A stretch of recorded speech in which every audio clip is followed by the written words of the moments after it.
falando do método, eu vou contar um pouquinho da minha história também, né? Eu conheci o método Forrestal em 1995, quando uma professora minha de psicomotricidade fez o curso e ficou encantada com a metodologia.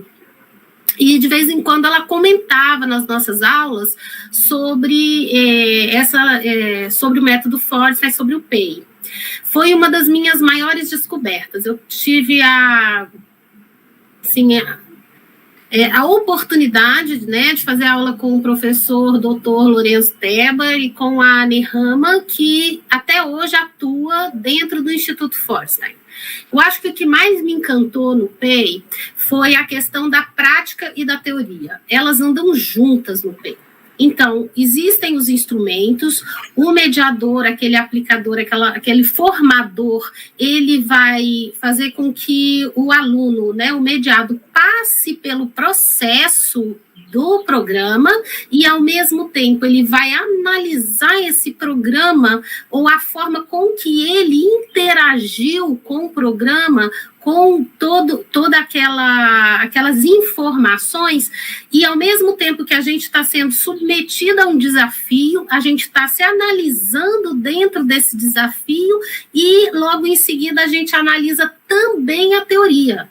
Então, fica tudo muito claro, porque ao mesmo tempo que você vê o método fazendo efeito sobre você mesmo, você aprende a analisar seu próprio processo de pensamento e, ao mesmo tempo, isso tudo está ligado à teoria do Forrestal. Então, fiquei completamente apaixonada, empolgada, porque eu já trabalhava em clínica e eu percebia que a psicomotricidade poderia ser acrescida de outras técnicas para que eu pudesse ter aquelas crianças, aquelas pessoas pudessem ter um avanço maior. Então, foi quando eu descobri, logo no início da minha carreira, e eu encantei, nunca mais deixei o PEI, muito pelo contrário, né? Ali, quando eu saí naquele momento do meu primeiro curso, eu tinha certeza que o mais importante seria eu me dedicar a essa técnica para entender mais profundamente como ela realmente acontecia,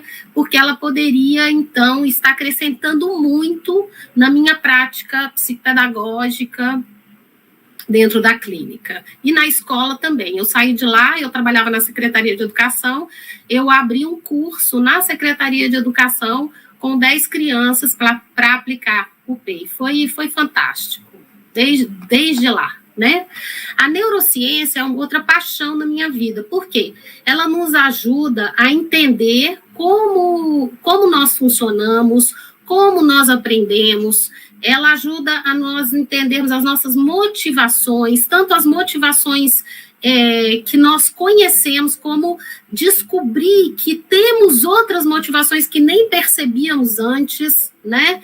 E mais do que isso, ela mostra a importância da aprendizagem de uma forma muito concreta, muito clara, muito evidente em relação ao desenvolvimento cerebral. Então, na neurociência, a aprendizagem e o desenvolvimento cerebral, eles estão juntos, eles estão unidos, eles são quase como se fossem a mesma coisa. Isso me deixa completamente encantada.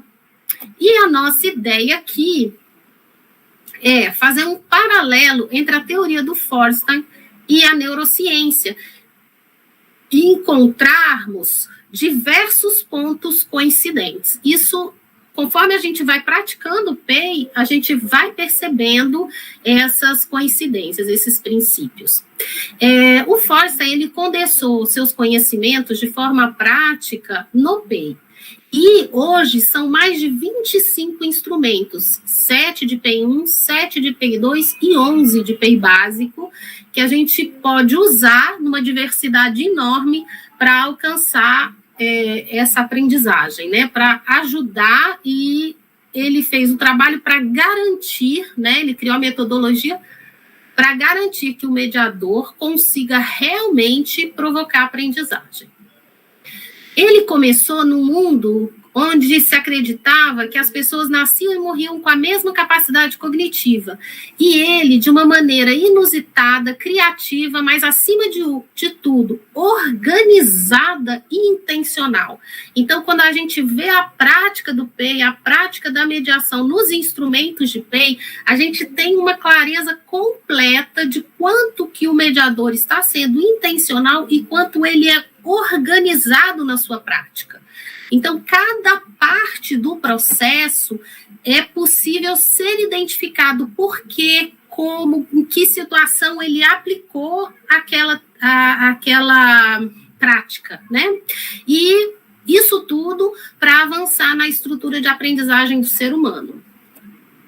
Bom, aqui eu já trouxe para vocês de cara a teoria da modificabilidade cognitiva estrutural. Esse esquema eu tirei da live do dia 28 de janeiro, uma das nossas, de maio desse ano, né, de 2021, da Lindinalva, Tânia e Tereza Pereira.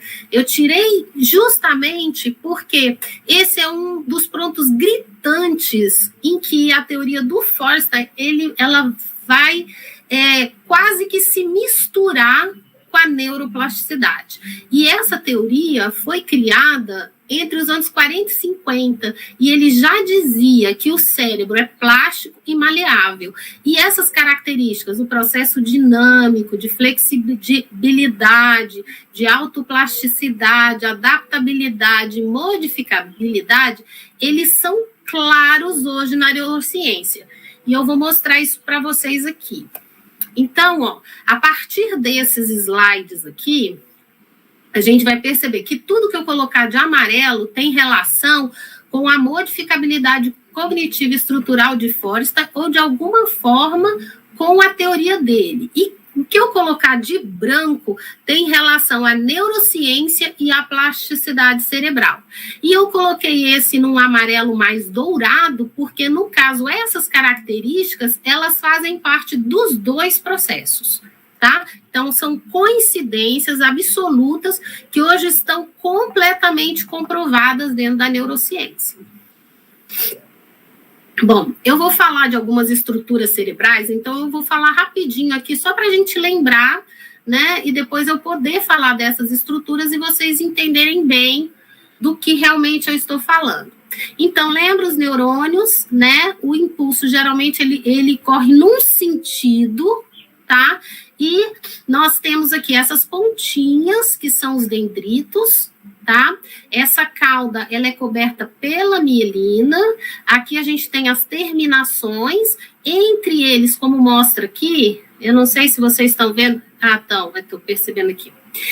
Nesse quadrado aqui embaixo, a gente vai mostrar, então, as sinapses, né?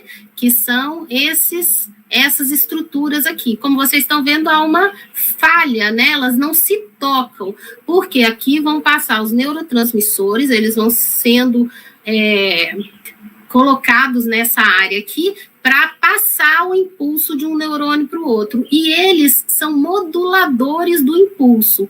Então, quando a gente fala de modulador, a gente está querendo dizer que eles modificam de alguma forma a força, a intensidade ou a qualidade desse impulso. Então, eles são muito importantes dentro do processo, tá? Hoje a gente sabe que existe uma outra estrutura cerebral, que são as glias, tá?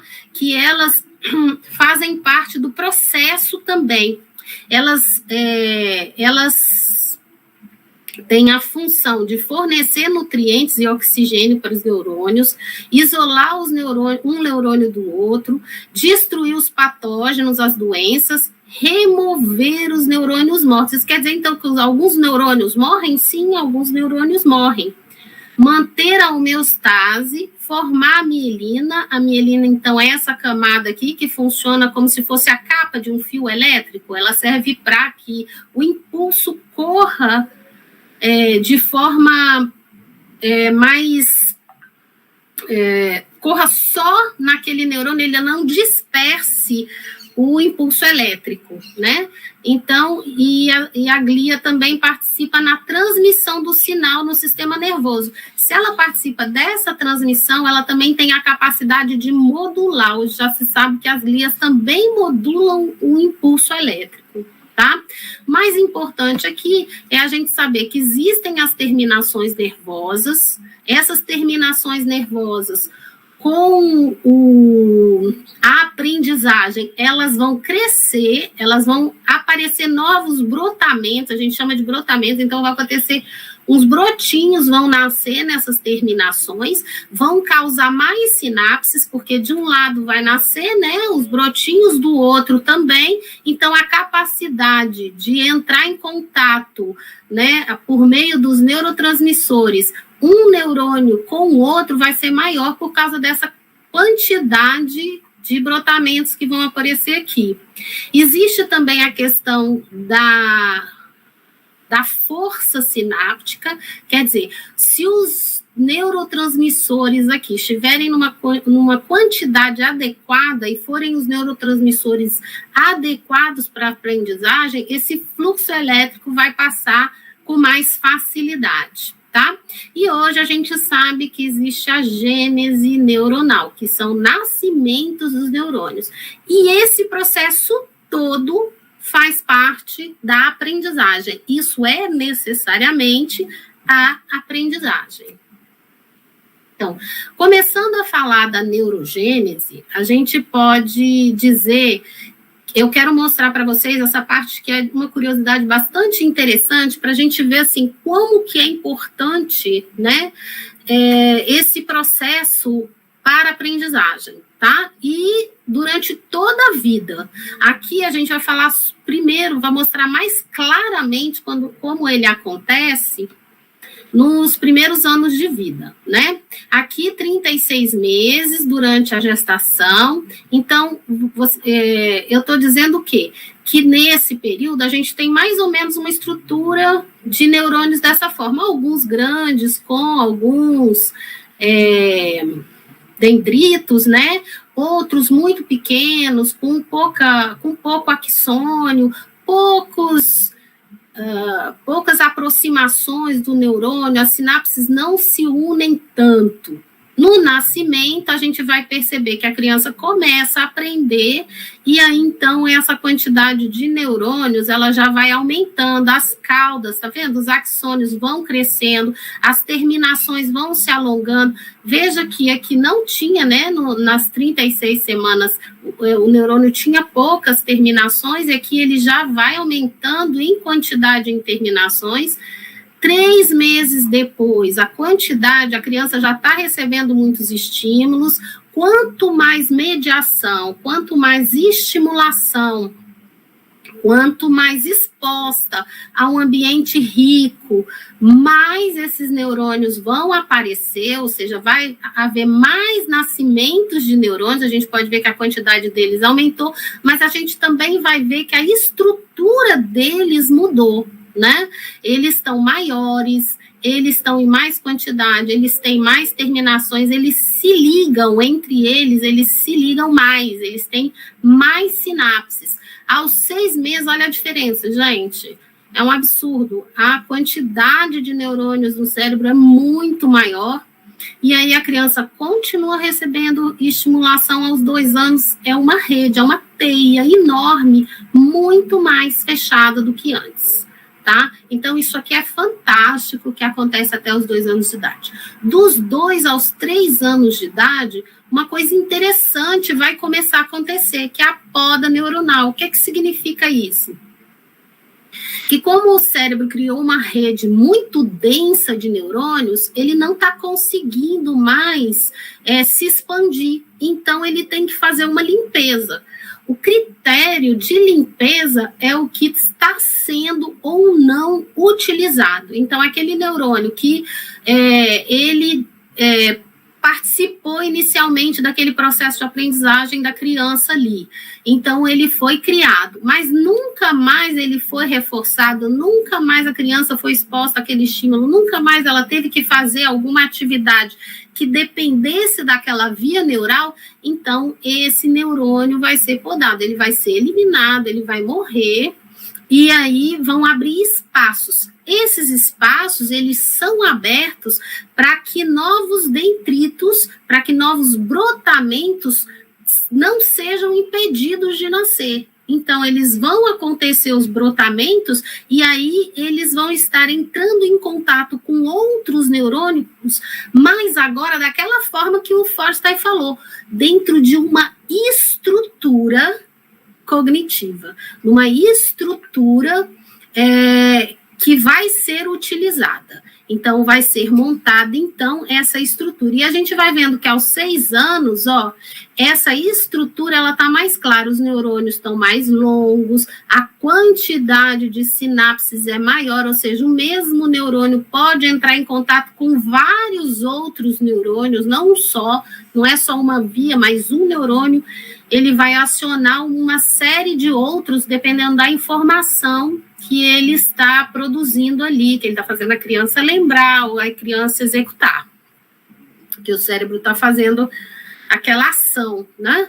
Então, é muito interessante. Essa poda, ela pode acontecer durante toda a vida, porém ela é mais intensa aos 3 anos, mas na infância e na adolescência ela também é mais forte. Aí, durante a vida, por enquanto, está se entendendo que ela pode acontecer durante toda a vida, tá?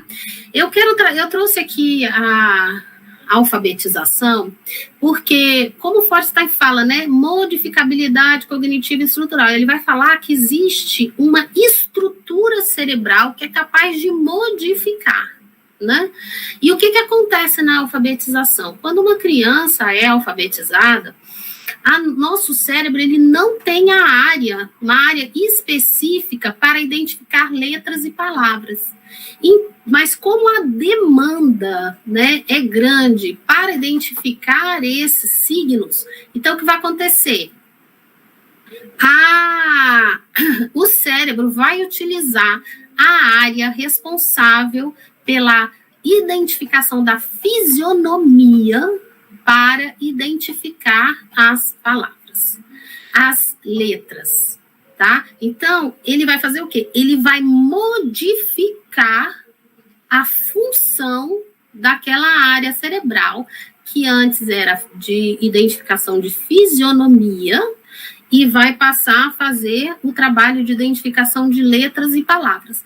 Mas aí ele vai parar de identificar fisionomia? De jeito nenhum, né? A gente sabe que não acontece isso com a gente. Então, ele vai usar as áreas adjacentes a esse espaço para continuar identificando a fisionomia. Então, mais do que a gente pensava antes, que era só o crescimento de um neurônio aqui, um detrito ali, não é só isso. Ele modifica também, ele pode modificar a função da área, como acontece na alfabetização. E aí, eu trouxe esse exemplo para a gente entender o quanto essa modificabilidade cognitiva, ela é complexa. E ela precisa de um esforço enorme da pessoa para isso acontecer. Uma outra situação que é bem curiosa e bem interessante é a compensação das funções. Então, a gente sabe que pessoas, por exemplo, que perdem a visão, elas começam a desenvolver muito mais o tato, a audição, o olfato, tá? E elas começam a perceber muito mais informações por essas novas vias sensoriais do que uma pessoa que vê consegue. Então, a gente sabe hoje em dia que tem pessoas que não enxergam, que conseguem, pelo tato, perceber a cor. Pessoas que, pelo olfato, conseguem perceber se uma pessoa entrou numa sala, mesmo que ela não faça ruído nenhum, né? E se ela conhecer a pessoa, ela pelo olfato identifica a pessoa. Então é bastante interessante a gente perceber o quão essa modificabilidade cognitiva estrutural é ampla. tá? E hoje já se sabe que, dependendo da quantidade de estresse vivido, esse estresse pode diminuir a neurogênese e até impossibilitá-la. Então, eu quero trazer aqui a condição do Forster quando ele estava trabalhando lá atrás, né? Então, ele recebeu, ele tanto foi preso, esteve em campo de concentração, conseguiu fugir, quando ele estava fora, ele conseguiu trabalhar com essas pessoas que vinham do campo de concentração. Então, elas chegavam, você imagina o estresse que elas viviam, elas tinham sido torturadas, elas passaram fome, elas perderam entes queridos, sofreram todo tipo de abuso. Então, a gente imagina hoje, lógico, isso não foi medido, né? Na época nem existiam os equipamentos capazes de medir isso, mas a gente imagina que essa neurogênese ali, ela não devia mais estar existindo no cérebro daquelas pessoas por causa da tortura, porque hoje já se comprova que, diante do estresse, essa neurogênese pode até parar. Mas o Feuerstein, ele vai deixar, né, uma esperança no sentido de que, se ele recuperou essas pessoas, se essas pessoas se tornaram inteligentes e dignas, voltaram a trabalhar, então, provavelmente, essa neurogênese, ela também poderia ser revertida. E hoje, isso já é comprovado pela neurociência, né, que esse processo existe de reversão. Então, a gente entende que naquela época, provavelmente, esse processo, ele aconteceu, né, essas pessoas deixaram de ter essa habilidade, mas com os trabalhos, elas recuperaram esse processo e voltaram, então, a não só trabalhar, né, mas também voltaram a aprender atividades novas. Tá? Então, a neuroplasticidade, ela vai trazer muito claramente a ideia de que o gene, o ambiente e a experiência de vida com o esforço ativo, ela vai causar aprendizagem e comportamentos novos, tá? E aí, eu quero trazer aqui uma parte da teoria do Feuerstein, que aqui foi a teoria da experiência de aprendizagem mediada, e na teoria ele já fala dos fatores endógenos e dos fatores exógenos. Então, lá o Feuerstein já falava dos genes, mas ele dizia que os genes não têm a última palavra e já acrescentava a importância do ambiente, da experiência de vida e principalmente do mediador, que é aquela pessoa que tem consciência do processo de aprendizagem e sabe como intervir para fazer com que o mediado possa também conhecer o seu próprio processo e intervir sobre ele. Como a neurociência mostra o esforço, essa experiência de aprendizagem mediada, ela também traz a necessidade, que é um dos primeiros princípios, um dos primeiros critérios que o Feuerstein vai trabalhar dentro da experiência de aprendizagem mediada, é a intencionalidade e a reciprocidade. Então, esse esforço, esse processo ativo dentro da experiência do Feuerstein é a intencionalidade do mediador, mas também a reciprocidade. Então, todo o processo é criado para que o mediado faça um esforço e participe do processo. Ele não vai ficar ali só assistindo e vendo o que está acontecendo, não. Ele tem que pensar, ele tem que falar, ele tem que se comunicar, ele tem que mostrar, ele tem que estar ativo dentro do processo, tá? E aí, esses fatores todos vão levar a isso que a gente já falou, a força das conexões neurais, né, a força sináptica, aquela liberação de neurotransmissores, os brotamentos das terminações nervosas, um maior número de conexões neurais, formando uma rede mesmo, né, que a gente viu lá aos 6 anos, que depois vai continuar acontecendo, e a neurogênese. Aqui eu gosto de fazer uma analogia. Vamos pensar num terreno baldio que foi coberto por grama. Só que de um lado do terreno tem um ponto de ônibus, do outro tem o comércio, do outro tem as residências, do outro tem um parque. Então, o que vai acontecer ali? Aquelas pessoas, para ir de um lugar para o outro, elas vão ter que passar por aquele terreno baldio onde tem aquela grama. O que vai acontecer? Aquela grama vai sendo amassada, não é isso? Quando a gente passa na grama, ela vai sendo amassada. Conforme a gente vai passando por aquele lugar, aquele caminho que a gente poderia associar um caminho neuronal, ele vai ficando mais forte, ele vai né, na grama, vai chegando até na terra, né? E aquele caminho vai se alargando também. E com o tempo a prefeitura pode ir ali, pode passar o cimento. Então é essa a estrutura neural, né? Essa estrutura cognitiva, onde a gente vai usando os pensamentos, vai passando por ali de novo e vai formando as vias neurais, assim que a gente chama, que são vias de estrutura cerebral real, física, que está ali dando sustentação para o pensamento. E aí não só um pensamento, mas ele é estrutural. Ele vai passar por ali, por aquela estrutura, e dependendo do momento, ele vai seguir caminhos diferentes, dependendo dos objetivos do que aquele pensamento quer construir, tá? E aí, falando também dessa força de conexão, né?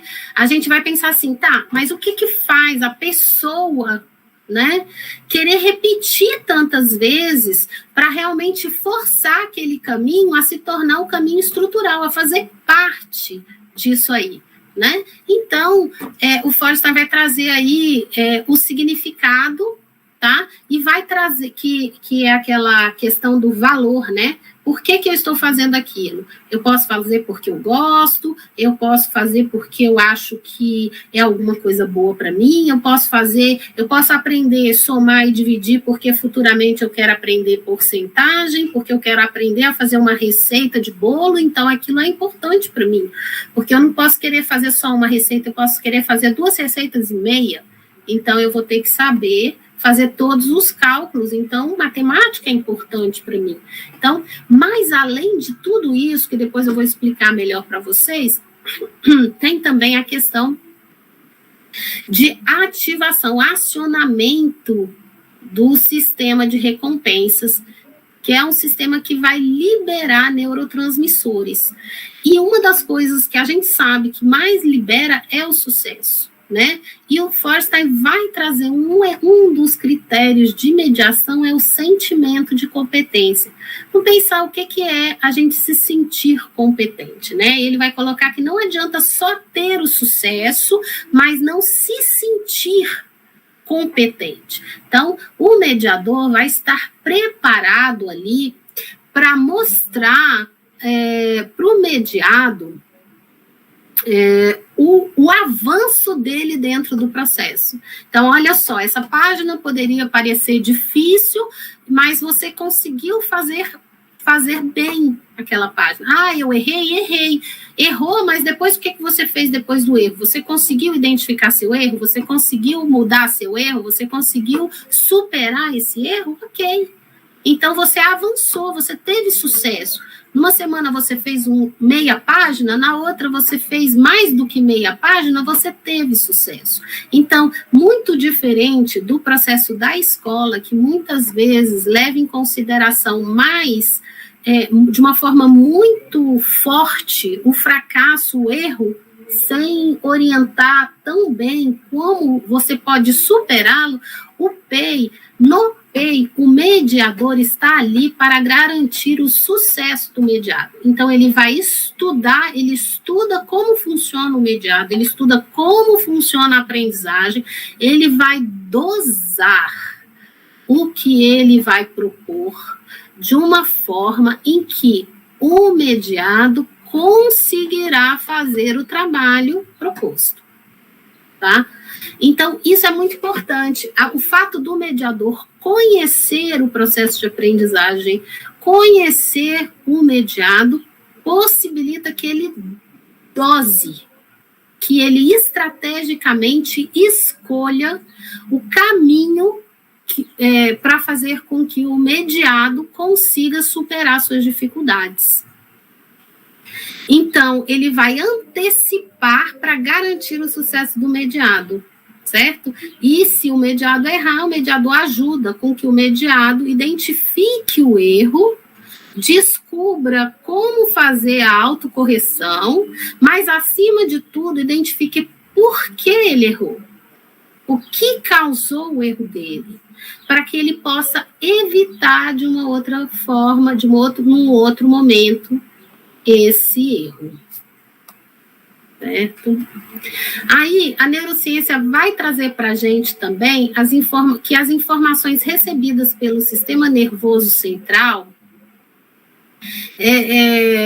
elas têm que passar pelos sistemas sensoriais, pelos órgãos sensoriais, olfato, paladar, audição, tato, né, equilíbrio, propriocepção, e isso vai causar neurogênese. E ele vai falar que esse processo, essas informações vão chegar até o hipocampo, que é responsável pela aquisição da memória. E aí é bem interessante, porque o Feuerstein ele vai estudar o processo de pensamento e ele vai dividir esse ato mental em fase de entrada, elaboração e saída. Na fase de entrada, ele vai descrever uma série de... deixa eu ver se eu tenho aqui, ó. Uma série de funções, né, em que o mediador, entendendo o que significa cada uma delas, vai garantir que essa informação vai ser uma informação clara, precisa, vai entrar com precisão, exatidão, vai ser mais de uma informação, não adianta entrar uma informação e perder outra informação, então ele tem que entrar com várias informações para relacionar essas informações. Então o Feuerstein vai trabalhar essa fase de entrada de uma forma que o mediador entenda o que significa a aquisição da informação e o que ele deve fazer para garantir que aquela aquisição seja adequada. Tá? E aí, logo em seguida, a neurociência vai falar do processamento dessa informação, do armazenamento, e quando ela fala de moldar e esculpir a arquitetura neuronal, ela está falando da modificabilidade cognitiva e estrutural novamente, né? Que é exatamente isso. O Feuerstein falou de uma forma teórica muito mais focada para aquele mediador conseguir avançar dentro do processo de aprendizagem da pessoa, entender o processo de aprendizagem da pessoa, e a neurociência fala de estruturas que realmente existem com essa função. E aqui, ó, como eu estava falando, existe a fase de entrada e existe para o Feuerstein a fase de elaboração, que é justamente essa fase de processamento da informação. E o Feuerstein, de novo, vai tratar aquelas funções, aquelas ações cerebrais que estruturam formas e parte das maneiras, vamos dizer assim, são pré-requisitos para as operações mentais. Então, é um fragmento das ações cerebrais necessárias para que essa elaboração, para que esse processamento de informação seja adequado. Então, não adianta também ser qualquer processamento, vai lá, mistura a informação. Não, ele tem que ter uma coerência, ele tem que ter uma lógica, ele tem que levar em consideração, por exemplo, os dados relevantes e pode descartar os dados irrelevantes. Mas, para isso, a pessoa tem que saber quais são eles. Não é? E o Feuerstein vai passar por esse processo e o mediador, ele tem que entender esse processo, porque ele vai garantir que o mediado consiga realmente perceber, dentro das informações, quais são as importantes e quais não são. Tá? Então, existe uma outra parte do processo, né, que é a atenção. A neurociência vai falar muito, né, desse processo de atenção, que é o processo de aquisição da memória, e ele vai falar que ela tem as características que vão fazer com que a pessoa preste mais atenção em uma informação. Aqui eu trouxe a noradrenalina, porque ela é um neurotransmissor muito importante, é um dos, tá? São muitos, existe uma cascata enorme de neurotransmissores que vão funcionar ali, mas a noradrenalina é uma das mais importantes, então eu coloquei ela aqui pra gente. Mas, então, existe o aspecto da necessidade, a neurociência vai dizer isso, que o fato da pessoa precisar de algo, ter necessidade de algo, vai levar com que ela tenha mais atenção naquilo que ela está focando ali, que ela vai fazer, que ela quer executar, certo? E o Forstein vai usar, inclusive, esta palavra, necessidade, dentro da teoria dele. Existe também a preferência, né? Então a gente vê nas escolas que muitas vezes quando a criança tem uma dificuldade, a gente vai então buscar a área de preferência dela para que ela tenha mais motivação e consiga fazer a tarefa. Mas eu quero chamar mais atenção aqui do que o Forst fala sobre experiências anteriores. Então, a aprendizagem, ela não pode estar em cima do nada, ela não pode estar dentro de um vazio. Né? Porque os neurônios lá, o que vai acontecer com eles? Eles têm que criar novos, podem nascer, né? Pode ter a gênese de neurônios, pode nascer um neurônio novo, mas ele tem que se relacionar com outro, ele tem que se conectar com outro. E esse outro representa algo que a pessoa já sabe, algo que já existe de alguma forma ali no cérebro. Então, se eu colocar você numa aula vamos dizer que seja da biologia, colocar você numa aula de matemática avançada e você nunca fez nem cálculo, você vai assistir aquela aula e você vai sair dali do mesmo jeito que você entrou. Você não vai aprender, não vai assimilar nada. Por quê? Porque não tem onde aquela informação se fixar. Não tem uma base necessária. Né? E o Forstein vai falar na experiência de aprendizagem mediada, principalmente no critério de significado, da importância dessa experiência anterior, da importância do conhecimento, de uma base necessária para que essa informação se fixe de alguma maneira, para que haja uma retenção dessa informação. E o estado emocional é outro ponto que o Forstein vai colocar de uma forma brilhante dentro do processo, dentro da nossa prática como mediador. Ele vai falar inicialmente que a emoção e cognição são dois lados da mesma moeda. Por quê? Porque não tem como, você não tira a emoção da aprendizagem e a emoção necessariamente ela vai fazer parte do processo de aprendizagem. E ele vai destacar, eu vou destacar para vocês 2 momentos em que eu acredito que fica muito clara essa intenção do Forstein, que é junto ao comportamento de compartilhar, que é um dos critérios da modificabilidade da experiência de aprendizagem mediada, a teoria do Forstein, é um dos critérios do comportamento de compartilhar. O que é compartilhar, né, gente? Compartilhar é você se abrir para o outro, é você falar sobre o que você pensa, o que você sente, é você se expor de alguma maneira.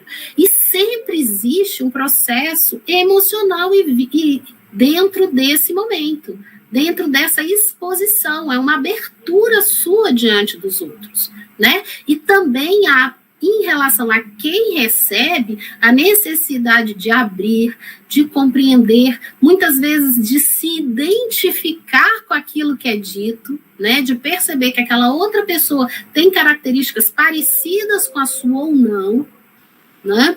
E esse processo é um processo muito emocional. E o sentimento de pertencer também é um dos critérios de mediação da experiência de aprendizagem mediada. E ele é muito emocional no sentido de que é confortante a gente perceber que faz parte de um grupo, que faz parte de uma família, que é aceito pelas pessoas. E mais do que isso, esse momento aqui da atenção, a neurociência, ela vai ter um capítulo em que ela fala sobre a necessidade do ser humano de pertencimento. Então, o Forster lá atrás já falava disso e hoje já se sabe que é um dos elementos extremamente importantes para qualidade de vida, saúde e a aprendizagem do ser humano também. Tá? Hoje em dia já existem algumas pesquisas, por exemplo, que mostram que casais que estão casados há muito tempo têm mais tempo de vida, né? Mas o que tem que ser levado em consideração também é que isso acontece quando os casamentos são de uma relação positiva. Então, relações negativas, relações estressantes, elas não vão provocar esses anos a mais de vida, mas as relações saudáveis, sim. Né? Então, a importância dessa relação. E toda mediação é um processo dialógico de relação entre mediador e mediado. Né? É uma troca enorme ali de informações, onde o mediador vai conduzir o máximo que ele pode, que ele conhece, e vai tentar fazer com que o mediado se solte dentro do processo, tenha prazer em estar executando aquelas tarefas que geralmente são desafios. Um outro elemento que eu quis trazer para vocês também foi o quanto a neurociência ela vai tratar a emoção, estímulos significantes para alcançar a aprendizagem. E a neurociência ela vai falar exatamente a mesma coisa que o Forster fala. É fantástico isso. Esses estímulos significantes, eles vão depender do motivo pelo qual a pessoa aprende. E o Forster vai falar do valor daquilo que é significante, daquilo que tem um significado para aquela pessoa. Se tem um significado, tem um valor, né, gente? Então, é importante para mim porque eu uso, então tem um valor porque eu utilizo, é importante porque eu gosto, então tem um valor envolvido ali, é importante porque eu tenho um objetivo futuro e eu dependo daquele processo para alcançar esse objetivo, então também tem um valor embutido ali. Né? A neurociência, ela vai falar da eliminação de elementos distratores, aqueles que fazem as pessoas se distraírem. E como eu já falei antes, o Forster vai falar dos dados, principalmente na fase de elaboração, ele vai falar dos dados relevantes e irrelevantes. Então, ele vai fazer a distinção entre aqueles dados que são distratores e aqueles dados que são importantes, que as pessoas vão ter que considerar para poder chegar a uma resposta correta. Ou seja, se ela perder um dado relevante, o processo, ao final, vai ter algum prejuízo. E muitas vezes, na maioria, vai ficar errado, né? Se a informação é relevante, então ela precisa estar.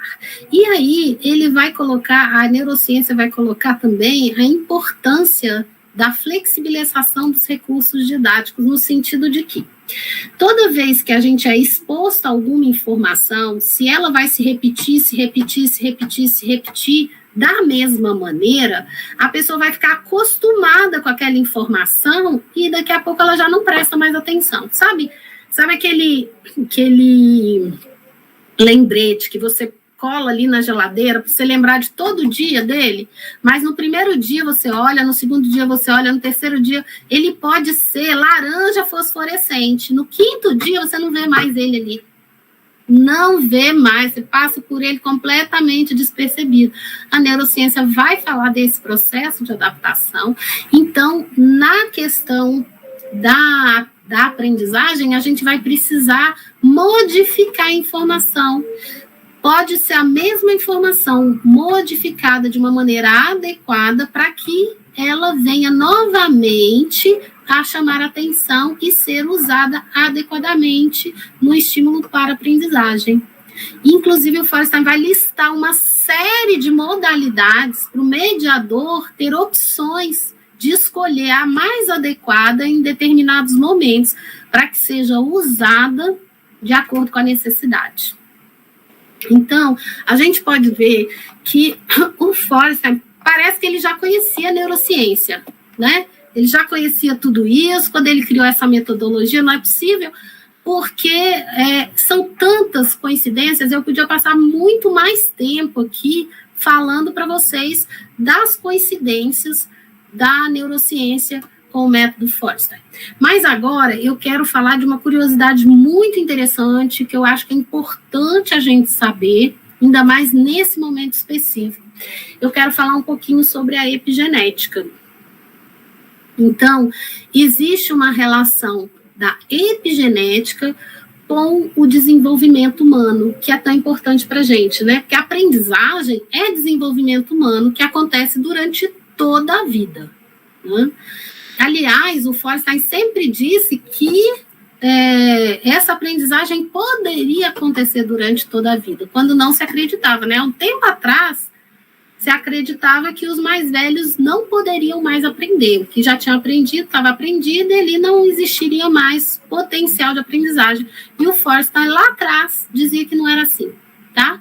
E a gente vai ver que, aqui na epigenética, que essa questão hoje ainda é muito mais profunda.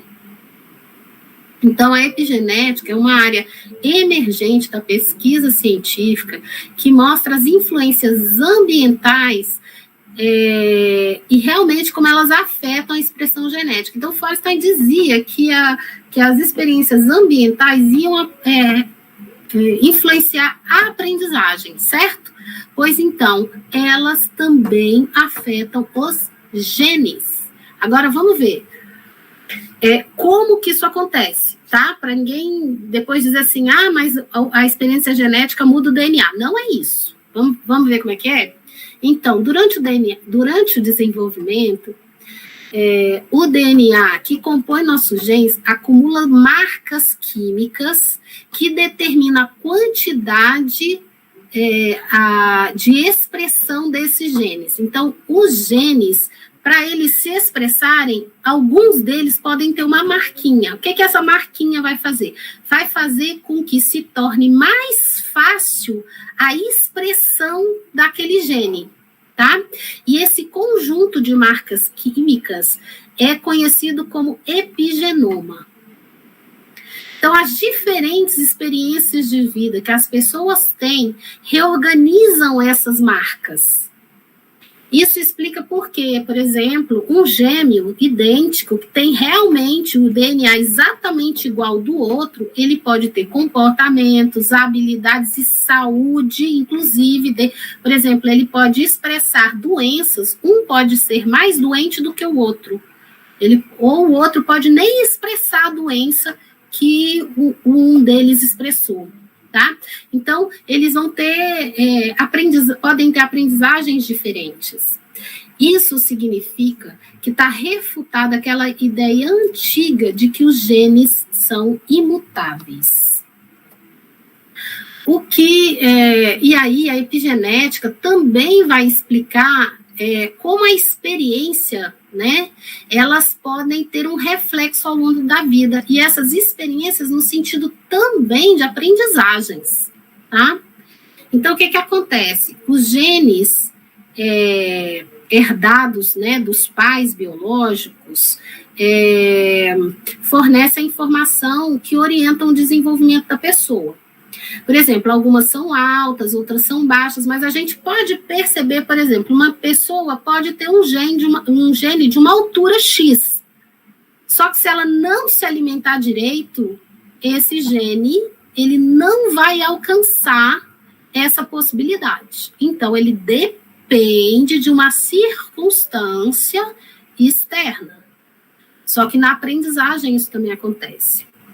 Quando a experiência, no decorrer do desenvolvimento, reorganiza as marcas epigenéticas, a expressão do gene pode alterar e liberar informações diferentes.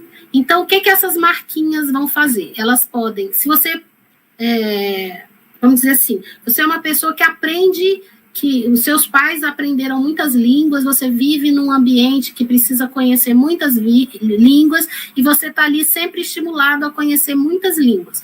Todos aqueles recursos que você tem, que os seus pais têm, para ativar, né, toda a cascata de neurotransmissores, todo o funcionamento cerebral,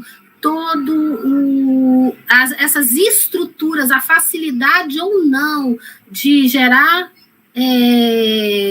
nascimento de neurônios, né, da neurogênese, como essa poda neuronal vai se dar, nesses aspectos tem o DNA tem alguns traços desses aspectos. Se o seu pai, se aquela pessoa utiliza muito esses recursos vão se aprimorando no organismo, e o organismo marca o gene dessas habilidades. Então, olha só que interessante, gente. Quando aquela pessoa tem um filho e ele já marcou aquele gene, ele vai passar, então, aquele gene marcadinho para aquele filho. E aquele filho, então, vai ter mais facilidades em algumas áreas, porque o pai já marcou e já passou aquele gene marcado para o filho. Agora, pode acontecer o oposto, isso é triste, né?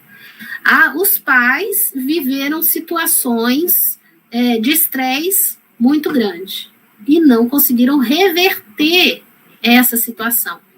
Então, marcaram aqueles genes de forma negativa. Eles marcaram os genes que inibem essas atividades. E isso também pode ser transmitido. Então, não é só o lado bom que acontece, não, hein? Então, a importância, a necessidade de uma aprendizagem adequada, da quantidade de aprendizagem adequada, da forma de adequar essa aprendizagem, de criar oportunidades de aprendizagem. E aí o Feuerstein trazia, né? Ele falava muito da privação cultural. O que é a privação cultural? É justamente diminuir a quantidade de oportunidades de aprendizagem de cada pessoa, dentro da própria cultura, né? E isso, infelizmente, aconteceu agora nesse período no mundo inteiro, né? Com a pandemia, as pessoas se afastaram umas das outras, tiveram menos situações, vamos dizer assim, de aprendizagem, principalmente as crianças, né, os adolescentes que eram para estar nas escolas. Então diminuiu muito essa quantidade, não que a quantidade anterior fosse ótima, né, mas eu acredito que diminuiu tanto ao ponto realmente de ser menos do que deveria, né. Nós passamos um período que nem ao parque a gente não podia ir, né? Então, assim, foi um período muito duro, muito estressante. E a gente vai ver, então, que essas oportunidades, essas experiências positivas, elas vão fazer com que essas assinaturas epigenéticas aconteçam, esses genes tenham mais facilidade de ser ativados ou inativados, né? Mas também que as experiências negativas, as toxinas e o estresse na vida também fazem essa marca, tá?